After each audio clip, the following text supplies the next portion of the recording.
Okay, you have to make a decision. Everybody online wants to know, are you going to stick with the GH5 for our show, or are you going to go Panasonic S1H?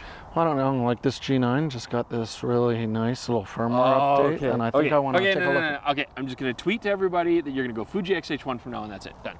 Done. Don't do that.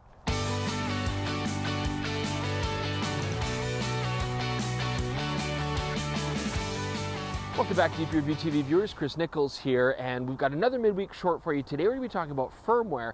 Panasonic has just released a whole bunch of different firmware updates for a lot of their cameras in their lineup. But of course, your boys got some stuff early. We have the new firmware update for the Panasonic G9, and we're playing with that today. Now, the Panasonic G9 was a very powerful camera in their lineup and was absolutely aimed at professional wildlife, action, and sports photographers. It had very advanced processing capabilities, a rugged body, great EVF, and probably the best autofocus that they have in their camera series. But what it didn't have was very powerful video specs, and yet it seemed like it was capable of it. They were just holding it back to protect the GH5 series. Well, what's really exciting about this new firmware update is it now makes the G9 an absolutely powerful photo and video camera. Now, as I mentioned already, the G9's always been a powerful autofocusing camera, but along with the face and eye detect that it's always had, we now have machine learning capability to detect bodies, and it'll just give you a higher success rate when you're trying to capture people. Now, as mentioned as well, the G9's also a powerful wildlife camera, and a huge change now is that we have the animal detect focusing systems. Now, here I tried it on my dog. You can see it picks him up as a subject, which is very good around the frame. Didn't always go to his eye in the situation we were testing it, but unlike a lot of other camera companies that are featuring animal detect AF, Panasonic goes further than just sort of pets and domesticated animals. It goes into birds and other kinds of wildlife, and that should actually be really well suited if that's something you're trying to shoot more often. Now, Panasonic introduced a high-res multi-shot mode on the Panasonic G9, and like pretty much any other multi-shot mode at the time, although you would almost quadruple your resolution, you did need a tripod and you had to have very stationary subjects to shoot. So now we have high-res mode 2, and this again lets you compile images on a tripod together, but if there's motion like you can see here in these shots with the water moving, it will then extrapolate some sharp frames from there so you don't get this crazy blurring of motion. A really nice feature, but it's still does not compete with Olympus's handheld high-res mode. Still, it's nice to have motion control on a camera now.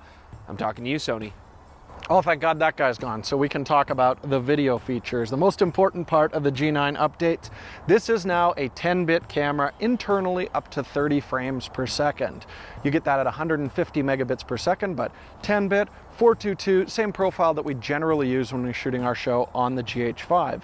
As well, if you're shooting 60 frames per second and kick it out to an external recorder, you get 10-bit 422 at 60 or 50 frames per second as well. Another major upgrade is we finally get the variable frame recording. So you can go anywhere from 2 to 180 frames per second, full manual control when you're setting those up, and when you play it back, you'll actually be able to preview your scene in slow or fast motion. As well, we've now got the HLG profile, which actually gets you the best dynamic range of this camera when you're rolling video, and you get the HLG view assist so you can make sure your shadows and highlights are properly controlled. Now, if you want to go over and above the free firmware upgrades, you can also pick up the playfully named SFU1 firmware upgrade, and that will get you Vlog L recording. Now, it's not the full Vlog, but does still give you more flexibility in post. But most importantly, you'll also get waveforms if you grab that. So for $100, I think it's well worth picking up. One thing everyone is curious about is the autofocus tracking performance on this, and I didn't notice a huge upgrade. The G9's always been a bit more responsive than the GH5, but you're always going to deal with that DFD wobble, which is quite distracting.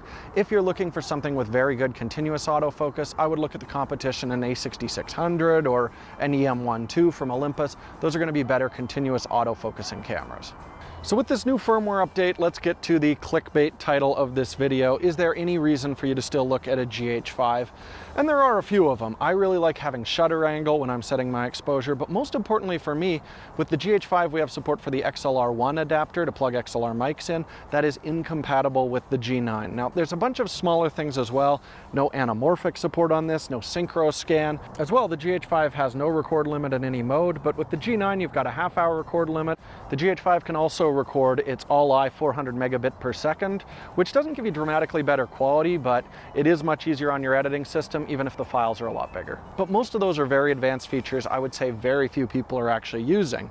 And let's not forget, the G9 is still a much better photographic tool. We get the high-res shot, better autofocus, the viewfinder is quite a bit better. So if you're looking for an all-rounder and stills and video are equal importance to you, the G9 is a better camera to buy, and it's less expensive. So thanks for joining us for our look at the new and improved Panasonic G9. There's a lot of cool new firmware out there, so let us know if you'd like us to check that out and which cameras you think we should look at. Don't forget, follow us on Instagram, check out our Twitter feeds, and make sure that you subscribe to see more DPReview TV very soon.